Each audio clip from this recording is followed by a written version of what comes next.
Hidupku bukannya aku lagi, tapi Yesus dalamku. Hidupku bukannya aku lagi, tapi Yesus dalamku.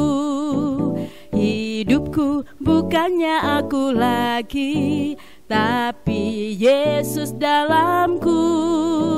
Hidupku bukannya aku lagi, tapi Yesus dalamku. Yesus hidup, Yesus hidup dalamku. Hidupku bukannya aku lagi, tapi Yesus dalamku.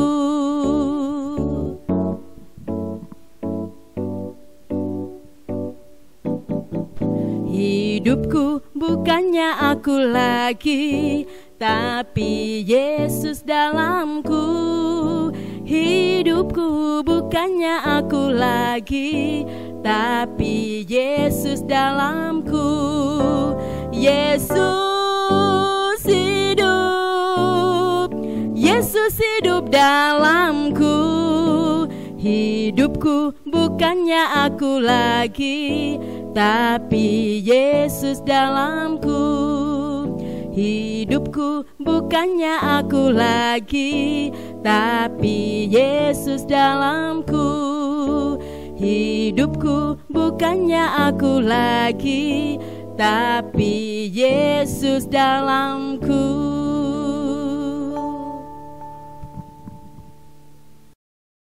Haleluya. Salam saudaraku, kita ketemu lagi di malam hari ini dalam edisi yang ke-15.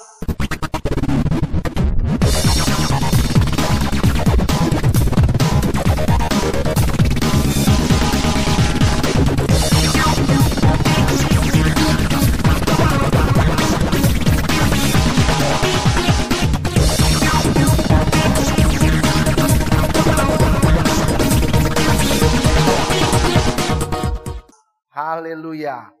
Senang sekali bertemu dengan saudara-saudara semua. Kita akan bahas satu hal yang sangat penting malam ini, karena kita juga masih stay di rumah. Bapak ibu saudara, ada banyak orang mempertanyakan tentang hidupnya di hari-hari ini.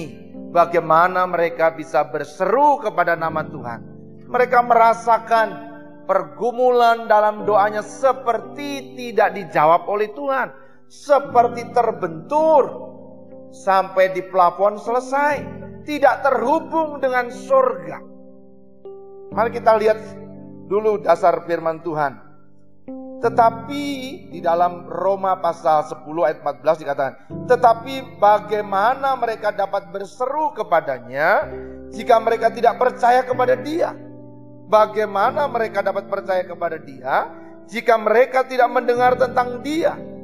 Bagaimana mereka mendengar tentang Dia jika tidak ada yang memberitakannya? Dan bagaimana mereka dapat memberitakannya jika mereka tidak diutus? Seperti ada tertulis, betapa indahnya kedatangan mereka yang membawa kabar baik. Ternyata ada banyak orang yang tidak bisa berseru kepada nama Tuhan. Tetapi di sisi yang lain, ada orang yang berseru-seru kepada nama Tuhan, tetapi mereka tidak dikenal Tuhan. Ini dua hal yang sebenarnya sama saja. Orang berseru, tapi sebenarnya tidak terhubung dengan surga. Saudara yang dikasihi Tuhan, satu hal yang paling penting mari kita lihat di dalam ayat yang ke-6 dari pasal ini. Tetapi kebenaran karena iman berkata demikian. Jangan katakan di dalam hatimu, siapakah yang akan naik ke surga untuk membawa Yesus turun? Atau siapakah yang akan turun ke jurang maut, yaitu untuk membawa Yesus naik dari antara orang mati? Saudara, ini pertanyaan yang seringkali disampaikan. Seandainya Yesus ada di sini, pasti saya ditolong. Seandainya Yesus bersama kami saat ini, kami pasti ditolong. Tetapi bukan itu ternyata. Firman iman yang diberitakan bukan itu. Di ayat yang ke-8 dikatakan, tetapi apakah katanya? Ini Ini perhatikan Bapak. Ini firman itu dekat kepadamu, yakni di dalam mulutmu dan di dalam hatimu.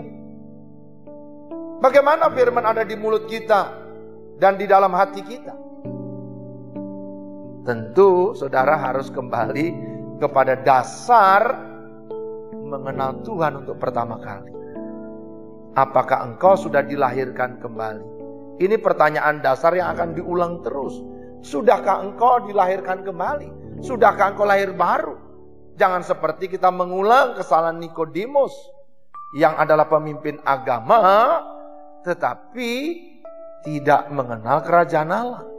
Dan Tuhan Yesus berkata, engkau harus dilahirkan kembali. Lalu Nikodemus bertanya, bagaimana mungkin saya dilahirkan kembali? Saya ini sudah tua, tidak mungkin saya masuk ke rahim ibu saya. Saudara, ini mengherankan karena ada banyak orang yang tidak mengenal kebenaran ini.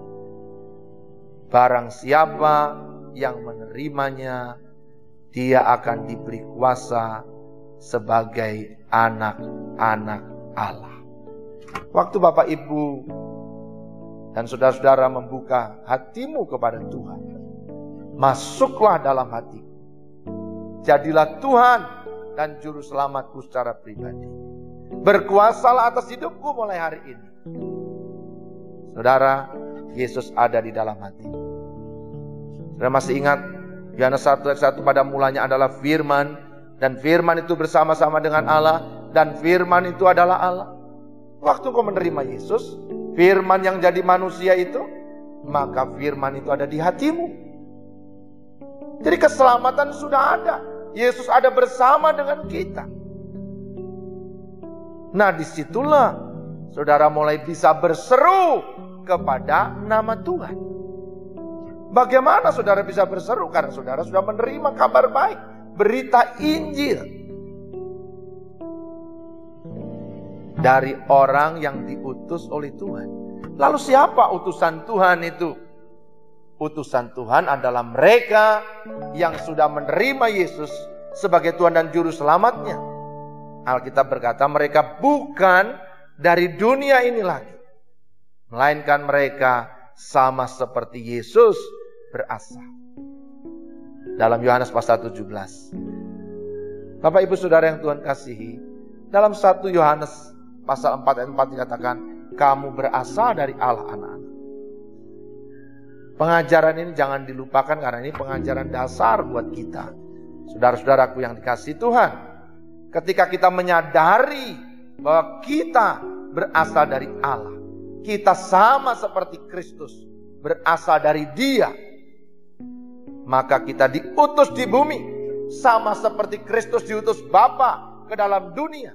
Saat ini kita juga diutus oleh Kristus ke dalam dunia. Untuk apa? Untuk memberitakan kabar baik, supaya orang bisa berseru kepada nama Tuhan, nama di atas segala nama, Tuhan Yesus Kristus, yang lahir jadi manusia, merendahkan diri, bahkan mengosongkan dirinya sama seperti kita. Bahkan lebih lagi, Dia memberikan dirinya di kayu salib sebagai persembahan, domba Allah yang tidak bercacat celah itu, untuk menggenapi semua korban yang ada di perjanjian lama, yang adalah bayangan domba Allah yang tidak bercacat celah itu, sekaligus imam besar.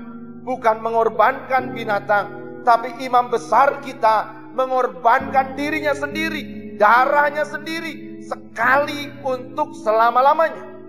Haleluya, amin. Luar biasa Bapak Ibu, ketika Dia mengorbankan darahnya, menebus kita, membayar lunas hutang dosa kita, menebus kita dari kuasa dosa dan maut, menebus kita dari cara hidup kita yang sia-sia, menebus kita dari kebodohan, kemiskinan, kelemahan, ikatan dosa, ikatan kuasa gelap, kebiasaan yang buruk dipatahkan. Waktu kita berseru kepada nama Tuhan, kita terhubung dengan surga. Ada banyak orang hari-hari ini justru frustasi di rumah. Karena tidak bisa berseru kepada nama Tuhan. Tidak terhubung. Ada yang mengeluh sama saya, Pak, bosan. Tidak bisa apa-apa, berdoa, sudah berdoa. Berdoa terus, capek. Kenapa bisa begitu, saudara? Saya dulu juga begitu, kalau disuruh berdoa capek, lelah. Tapi sejak saya terhubung dengan surga, doa adalah indah. Waktu engkau terhubung, saudara, ini yang ditebus. Dulu kalau saudara baca kitab Kejadian, Adam dan Hawa biasa jalan-jalan dengan Tuhan. Mereka saling cerita, Tuhan memberi tugas kepada Adam dan Hawa. Tapi sejak manusia jatuh dalam dosa, mereka terpisah. Adam bersembunyi. Waktu Tuhan berjalan-jalan di taman itu, dia tidak mendapati Adam. Lalu Tuhan berkata, Adam, di mana engkau? Bapak, Ibu, Saudara, apakah Tuhan tidak tahu Adam bersembunyi di mana? Tahu. Saudara, Adam menjadi jauh dengan Tuhan. Sampai kemudian hubungan yang jauh ini digenapi di dalam Yesus. Adam yang kedua menjadi korban, anak domba itu disembelih, darahnya. Darah Yesus membuat kita yang jauh menjadi dekat dengan Tuhan. Tidak ada sekat lagi. Ruang Maha Kudus itu terrobek dari atas ke bawah, bukan dari bawah ke atas. Artinya kita bisa menghampiri Tuhan kapanpun dan dimanapun. Saudara masih ingat juga bagaimana Yakub baru sadar pagi hari tinggal di Luz, yang akhirnya dia ubah namanya menjadi Betel. Aku baru sadar Tuhan ada di sini. Ternyata ini pintu gerbang surga. Aku lihat malaikat Tuhan turun naik. Sama, saudara.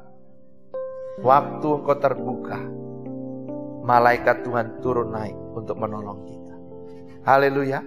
Waktu kita berdamai dengan Tuhan, berdamai dengan diri kita, berdamai dengan pasangan hidup kita, dengan anggota keluarga kita, dengan saudara-saudara kita, darah Yesus itu menguduskan kita.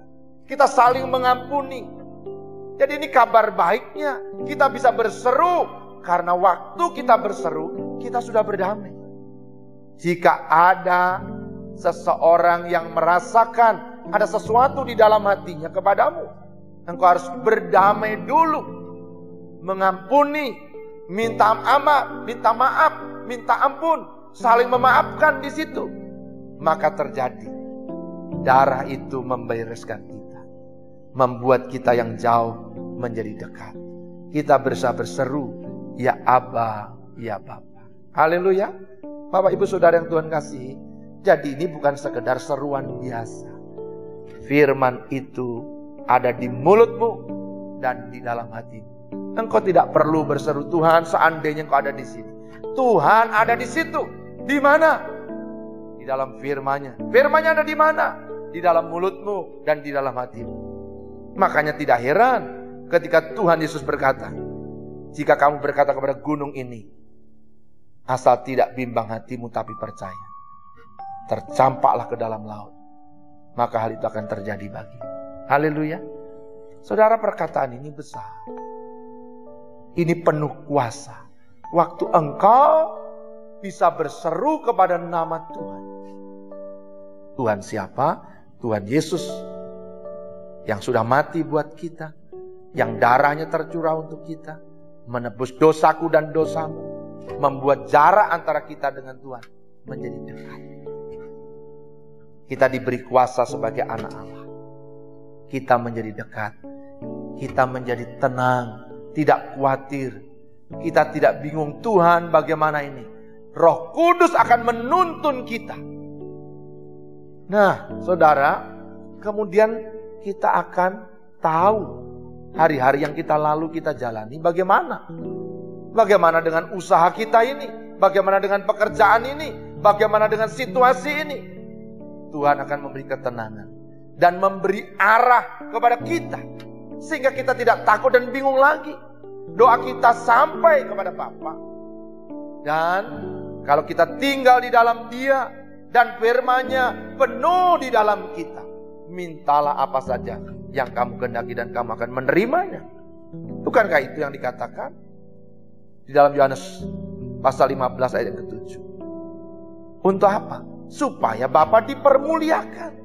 Ketika kita berbuah banyak, ketika kita melakukan kebenaran. Jadi seruan dengan melakukan firman itu sama, menjadi satu. Kalau kita berseru kepada nama Tuhan, dan Tuhan ada di dalam kita, kita ada di dalam Dia.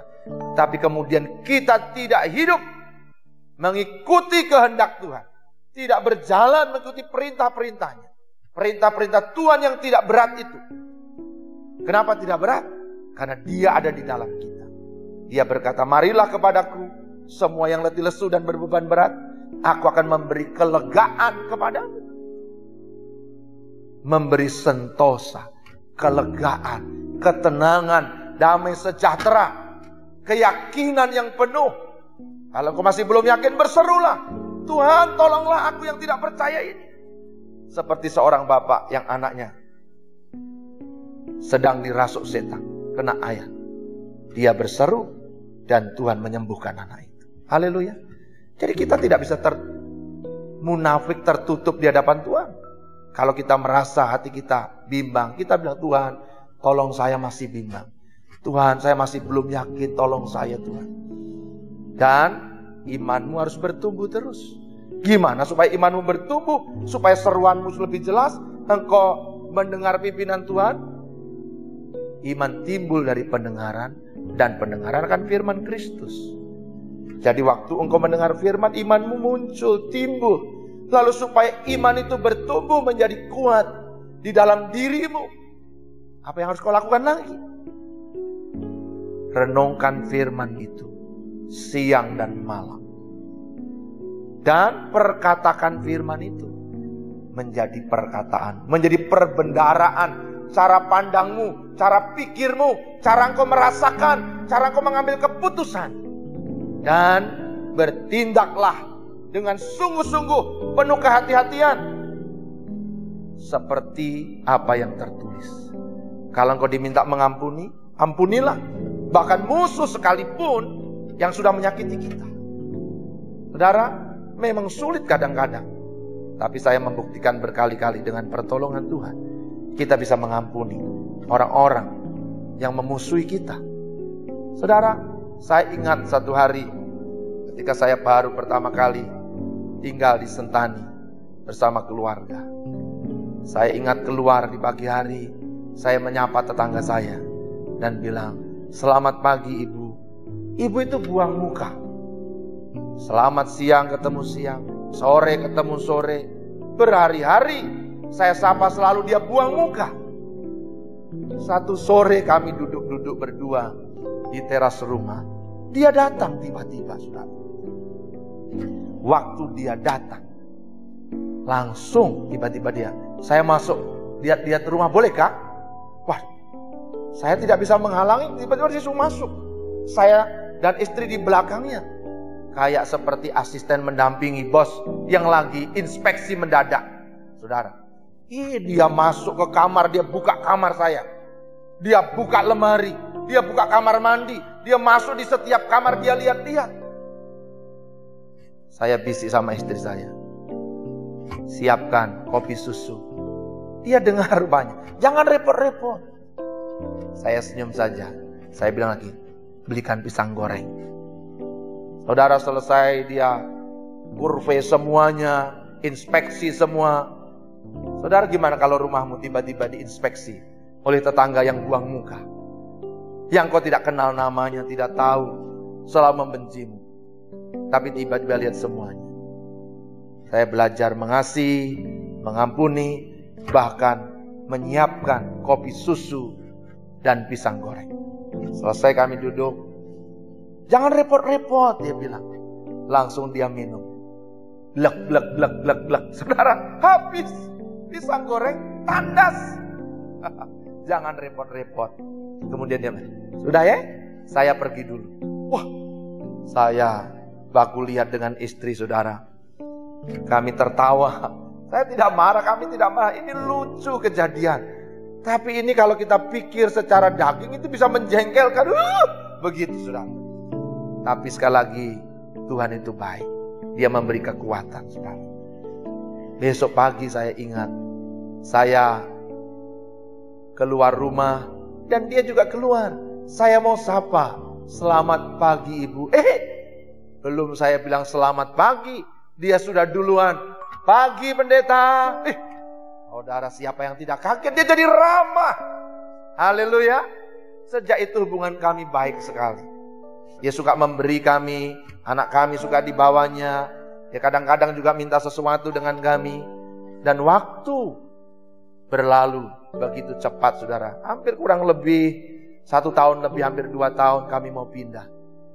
Dia panggil istri saya, dia bilang, Mama Elsa, kenapa pindah cepat? Aduh, tidak ada tetangga sebaik Mama Elsa dan keluarga. Saudara, orang yang dahulu jadi musuh menjadi dekat. Haleluya. Kenapa?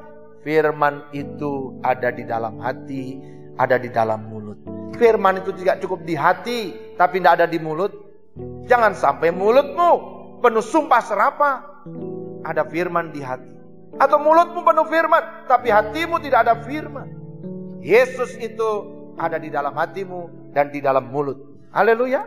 Saudara akan menjadi orang yang berbeda. Orang-orang yang memusuhi kita akan menjadi teman, menjadi sahabat. Ini pengalaman berkali-kali, bukan yang 1 kali ini saja saudara. Saya menceritakan banyak hal yang terjadi. Hari ini mari bawa kabar baik. Supaya keluargamu yang lain, saudaramu yang lain, temanmu yang lain bisa berseru kepada nama Tuhan. Tapi lebih daripada itu, biar Yesus, firman itu ada di dalam mulutnya, tapi juga ada di hatinya. Ada di hatinya, tapi juga ada di mulutnya. Tidak boleh firman hanya ada di mulut, tapi tidak ada di hati. Firman tidak boleh hanya ada di hati, tapi tidak ada di mulut. Hati baik, tapi mulut comberan. Tidak bisa. Mulut baik, manis, tapi hati busuk. Tidak bisa. Serigala berbulu domba, tidak boleh. Domba berbulu serigala juga tidak boleh. Biar domba adalah domba, serigala ada serigala. Kristus ada di dalam kita. Haleluya.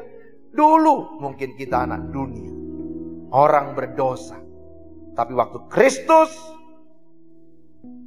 di dalam kita, kita dilahirkan di dalam Kristus, kita menjadi manusia baru. Firman itu sekarang ada di dalam mulutku dan di hatiku. Sudahkah firman itu ada di mulut dan di hatimu Bapak Ibu Saudara? Kalau belum, bukalah hatimu. Kalau sudah, mulai berjalanlah. Untuk apa? Berjalan menjadi utusan Allah. Haleluya. Untuk apa? Memberitakan Injil, kabar baik. Dan ketahuilah, Yesus berkata, aku akan menyertaimu sampai kepada kesudahan zaman. Haleluya. Dan dia meneguhkan dengan tanda-tanda dan mujizat. Bagi engkau yang belum, hanya Kristen biasa, bukalah hatimu. Terimalah kebenaran ini dan hidupmu akan berubah. Tidak akan sama lagi. Engkau bisa berseru kepadanya, ya Aba, ya Bapa. Dan di dalam mulutmu dan di hatimu penuh dengan firman itu. Haleluya. Mari kita berdoa. Tuhan Yesus, firman yang sudah menjadi manusia, kami membuka hati setelah mendengar firman ini. Bersama-sama dengan semua saudara yang ada di belahan bumi manapun, yang sedang mendengarkan firman ini, hatinya terbuka. Dan menjadikan Yesus Tuhan dan Juru Selamat di dalam hidupnya. Sehingga dia bisa berseru kepada nama Tuhan yang jauh menjadi dekat. Dan mulutnya penuh dengan firman. Hatinya penuh dengan firman. Hidupnya penuh dengan firman. Berjalan dalam kuasa firman. Berjalan dalam anugerah keselamatan. Berjalan dalam kemenangan dan kemurahan Tuhan. Khususnya di masa-masa ada wabah ini. Mereka tidak takut lagi. Karena engkau bersama kami. Dan setiap anak-anakmu yang berseru kepada namamu. Yang mendapat keselamatan itu. Haleluya. Kami terima firman-Mu di dalam nama Yesus. Amin. Puji Tuhan. Senang sekali boleh bersama-sama dengan Bapak Ibu Saudara mendengarkan firman ini dan terus belajar kehidupan Yesus sehari-hari supaya iman saudara bertumbuh dan engkau menjadi anak-anak Tuhan, utusan-utusan Tuhan dimanapun kau berada. Jangan lupa like dan share, bagikan firman ini, bagikan video ini, berikan linknya kepada teman-temanmu, saudara-saudaramu, keluargamu, supaya mereka juga mengalami Tuhan Yesus. Jangan lupa komen dan subscribe bagi saudara yang baru pertama kali. Yang sudah, tidak usah lagi. Yang belum, tindis itu, tulisan merah itu, ya, supaya jadi hitam. Saya senang bersama saudara. Sampai ketemu besok di jam 7 malam waktu Indonesia bagian timur. Tuhan memberkati.